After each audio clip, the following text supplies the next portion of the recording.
Guys, as we all know, Central Bank of India has released vacancy for the post of zone-based officer. So, Knowledgeist has started an exclusive batch for ZBO in which we will provide you live classes with expert faculties. Batch joining link is in description. So, do like and subscribe our channel. So, English का syllabus अगर same रहता है तो first of all we have reading comprehension. हाँ जी विवेक जी, आज first class है इसलिए syllabus बता रही हूँ.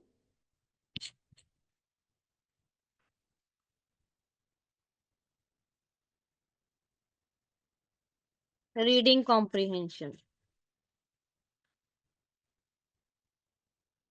सभी के लिए विवेक जी,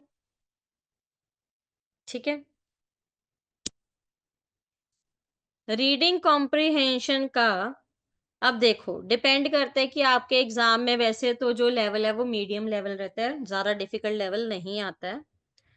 सो अगर तो कॉम्प्रिहेंशन लेंथी है, if the comprehension is lengthy, first of all read the question. अगर आपका लॉन्ग पैराग्राफ है तो आपने क्या करना है, firstly read the questions and options, ठीक है. फिर जो भी कीवर्ड्स आपके क्वेश्चन और ऑप्शंस में होंगे you have to find that.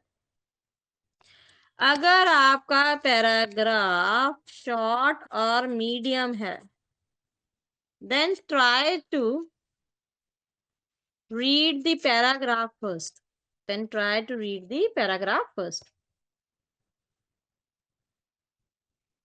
ठीक है जी. तो सबसे पहले पैराग्राफ पढ़ेंगे, उसके बाद राजकुमार जी 20 नंबर की, जैसे आपको पता ही है अब इंग्लिश है ना आपकी, तो वो जैसे मैं बताती हूँ आने दो, ठीक है. आगे आगे जब सारा बताती हूँ फिर बताती हूँ. नेक्स्ट है हमारे पास क्लोज टेस्ट. अब कहने को क्लोज टेस्ट भी कह सकते हैं, हम फिलिंग द ब्लैंक्स भी कह सकते हैं, हम फिलर्स भी कह सकते हैं, एनीथिंग, बोथ आर सेम, ठीक है. अब देखो क्लोज टेस्ट में क्या रहता है, there is like a short paragraph. In cloze test there is a short paragraph रहता है and filling the blanks are given to you. Minimum 5 तो रहते ही रहते हैं. And filling the blanks are given to you in a paragraph. For each option, for each filling the blank, 5 options will be given to you and you have to choose a single one. ठीक है, ये आएगा paragraph की form में. Done. Next we have filling the blanks और fillers. It can be single filler, मतलब एक filling the blank. It can be double filler, मतलब एक सेंटेंस में 2 filling the blanks. It can be triple filler, एक sentence में 3 filling the blanks, ठीक है. सो इनके लिए भी आपको 4-5 ऑप्शंस रहेंगे, आपको करेक्ट वाला चूज करना है. ठीक है जी, देखिए एक बार.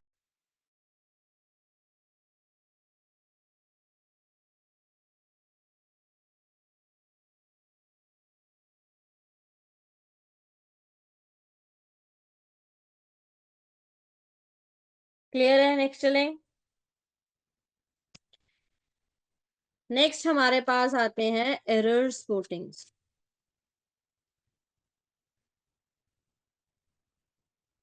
अब देखो जी, चाहे आपने ये फिलर वगैरह करने हो, चाहे रीडिंग कॉम्प्रीहेंशन है या एरर स्पॉटिंग्स कर रहे हैं, एरर स्पॉटिंग्स के बाद आते हैं सेंटेंस इंप्रूवमेंट, ठीक है. इन सभी के लिए आपको जरूरत है ग्रामर की. सुगंधा जी ये मेरे को नहीं पता. इन सभी के लिए आपको क्या करना है, ग्रामर की जरूरत है, ठीक है. अब बेसिक ग्रामर तो आनी ही चाहिए, like what are tenses, tenses के बाद active passive voice, subject verb agreement, pronouns क्या है, वर्ब्स क्या है, मॉडल्स क्या है, प्रपोजिशंस क्या है, all these are important to understand the grammar, ठीक है. नेक्स्ट हमारे पास आता है जी पैरा जंबल्स. इसको हम पैराजम्बल्स कह देते हैं, इसको हम रीअरेंजमेंट ऑफ सेंटेंसेस कह देते हैं। सो आज मैं सारा डिटेल में बता रही हूँ, तो सिलेबस में बार-बार नहीं बताऊंगी, एक ही बार में सारा देखिए। सो पैराजम्बल्स और रीअरेंजमेंट अलग-अलग तरह से आ सकते हैं। जैसे अब आपको एक सेंटेंस दिया गया, एक सेंटेंस को आपको अलग-अलग पार्ट्स में डिवाइड कर दिया गया। A sentence is divided into different parts और आपको ऑप्शंस दे दिए गए हैं। ठीक है, कुछ भी ऐसे करके। लास्ट स्लाइड, हाँ जी, येलो विंटर की।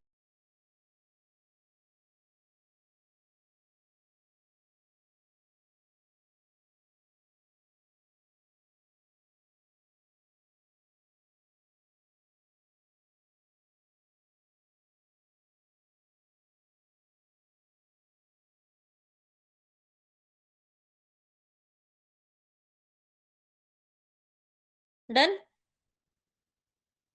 तो आपको एक ऑप्शन चूज करना है, ये बेसिक लेवल वाला। ठीक है, फिर दूसरी तरह का आ जाता है कि जिसमें आपको जैसे ए सेंटेंस दे दिया, B sentence, C sentence, D sentence, E sentence. ठीक है, फिर दे दिया। And for this also they have given options to you. जैसे ए ऑप्शन दे दिया, A B C D, B option दे दिया, सी बी डी ए, है ना, like that. So for this you can choose is.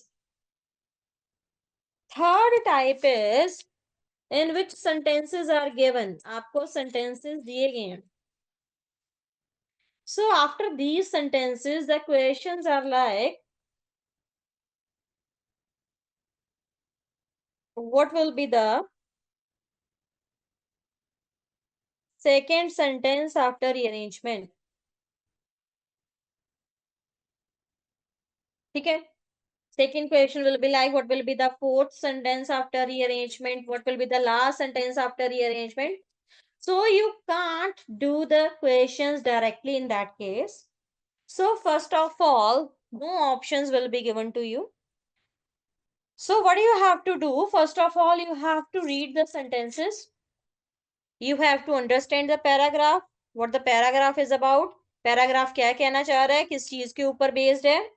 सो उसमें क्या values दी गई हैं, कोई चीज इंक्रीज हो रही है, डिक्रीज हो रही है, कोई एडवाइस दी जा रही है, what ever the thing is. ठीक है, वो सारी चीजें आपको देख के आपको खुद से एक सीक्वेंस बनाना है। इनमें तो आपको सीक्वेंस दिए गए थे, now you have to make your own sequence. जैसे now according to you, after reading all these sentences, you found that C should be at the first, after that there will be A, E, B, D. According to you, the right sequence of these sentences should be that.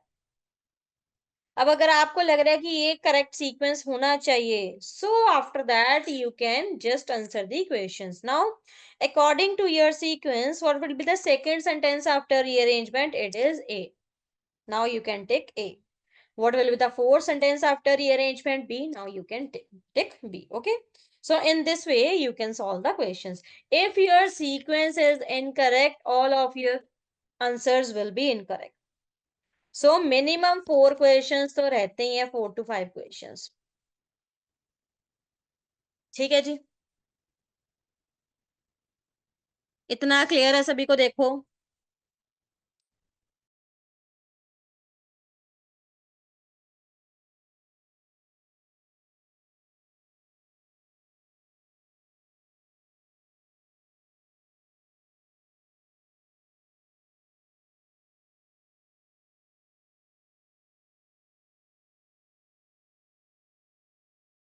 ठीक है जी, चलो जी। अब देखो, जैसे हमारे पास parajumbles के rules करने हैं, इसके बाद मैंने ये भी रखा है आपके लिए। जैसे देखो जी, अब देखो मैंने आपके लिए एक सिंपल वाले रखे हैं, जिसमें क्या आपको 4 to 5 सेंटेंसेस दिए गए हैं and also options are given. कुछ हम पहले रूल्स करेंगे, उसके बाद में ये करेंगे कि आपको थोड़ा सा इजी हो जाए। After that you can do your practice at your home. ठीक है, कि जितनी देर क्लासेस नहीं होती हैं, या एक दिन छोड़ के होगी, 2 दिन छोड़ के होगी, तो in that time you can practice. So इसके लिए हम 4-5 क्वेश्चंस करेंगे। First of all we are going to discuss the rules of parajumble. ठीक है, पैराजंबल्स तो समझ में आगे क्या होते हैं। अब जैसे मैंने बोला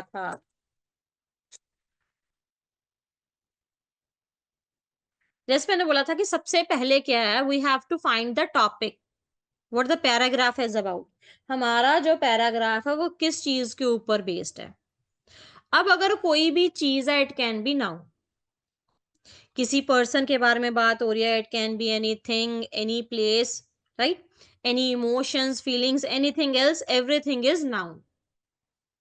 So first of all, after reading the sentences, what we have to find,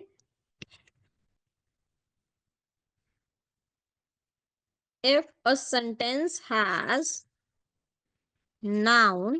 अब noun क्या है, जिस पे पूरा टॉपिक डिपेंड कर रहा है। ये नहीं कि आप किसी भी सेंटेंस में से कोई भी नाउन उठा लो, no, on which whole the topic depends, on which whole the topic depends, then it will come at first place, then it will come at first place. पहले समझ लो, फिर नोट डाउन करना, और इसको कॉपी पे लिखना, screenshot मत लेना, क्योंकि वो स्क्रीनशॉट नहीं बाद में लिखे जाएंगे, because these rules are important. अब ध्यान से सुनना। नाउ, अब तो अगर कोई नाउन दी गई है, आपको लग रहा है कि अच्छा स्टारवेशन के ऊपर बात हो रही है, अच्छा पोल्यूशन के ऊपर बात हो रही है, डिफॉरेस्टेशन के ऊपर हो रही है, तो आप वो टॉपिक चूज कर लोगे। ठीक है, अगर थोड़ी सी चीजें कॉम्प्लेक्स आ जाए, if you find that in one sentence there is common noun, बताती हूं मैं, और एक हमारे पास होती है प्रॉपर नाउन। अगर एक सेंटेंस में बात की जा रही है जिसमें they have not mentioned the particular person और प्लेस और थिंग और anything, like they have said that city, they have said that country, they have said that man, right, they can said river, so they have not mentioned exactly what they are talking about. और एक sentence में दिया गया है proper noun. Proper noun means particular noun. Particular, you can say that in which particular name is mentioned, like city, country, ठीक है, कुछ भी, PM Modi ji, Ganga river. So now this is proper noun because we are talking about particular thing. So if in one sentence common noun is given, if in another sentence proper noun is given, so what do you have to do? First of all, proper noun will come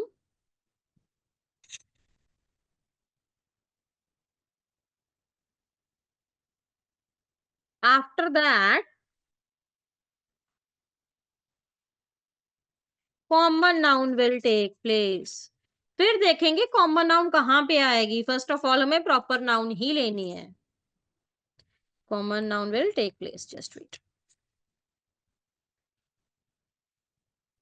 kindly note it down भाई, note down करके पढ़ के देखो समझ में आया कि नहीं आया।